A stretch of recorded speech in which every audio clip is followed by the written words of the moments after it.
Ова што го гледате во мојата рака е учебникот по македонски јазик на мојата скоро 11 годишна ќерка, која оваа година ќе го заврши 5-тото одделение и од септември ќе започне со предметна настава во 6-то одделение. Исто како и сите неизини соученици низ цела Македонија, со нетрпение чека да започне училишната година, која што се надеваме ќе биде поразлична од оваа која заминува, заради условите во кои се најдовме сите, односно пандемијата, кога децата беа приморани да следат онлайн настава. И нетрпение не само заради пожелното физичко присуство на настава, туку и заради фактот што ќе се запознае со нови наставници и ќе започне со изучување на нови наставни предмети.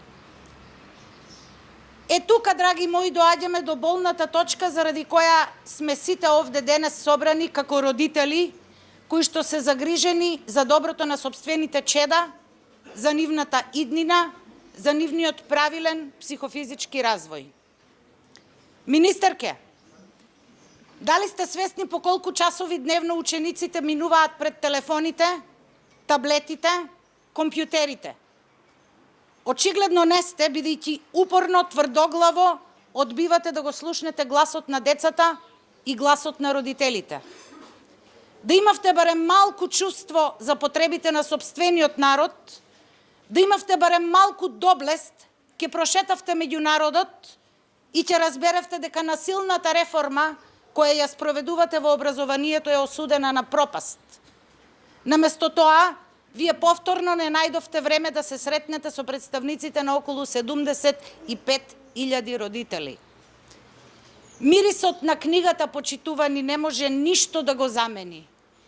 Ниту возбудата на вртање на страниците на учебниците и на исчекување на содржините кои што треба да се изучуваат. Дигитализација и напредување, да, во секое време, но никако без печатени учебници.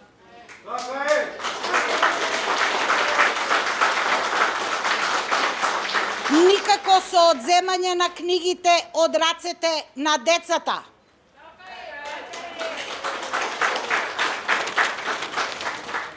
Затоа, граѓанската иницијатива Учебници и настава мора да има, ги доставува следните предлог барања до Министерството за образование. Под 1. Хартиените учебници задолжително да останат во употреба за сите одделенија во основното и средното образование. Под 2. Да се исклучи сеопфатно родовото сензитивно образование во основното образование. Етика на религиите да остане изборен предмет.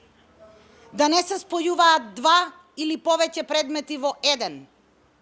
Да се образложи и аргументира кратењето на фондот на часови по одредени предмети и влијанието на наставниот процес за истите тие предмети.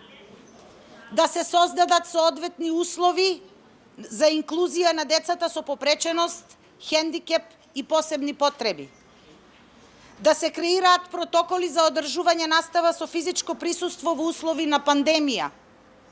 Задолжително учество на представници од групата и од граѓанскиот сектор во работната група за измени во законот. Слушнете го гласот на сопствениот народ, министерке. Не спроведувајте насила закон од кој најголеми губитници ќе бидат децата.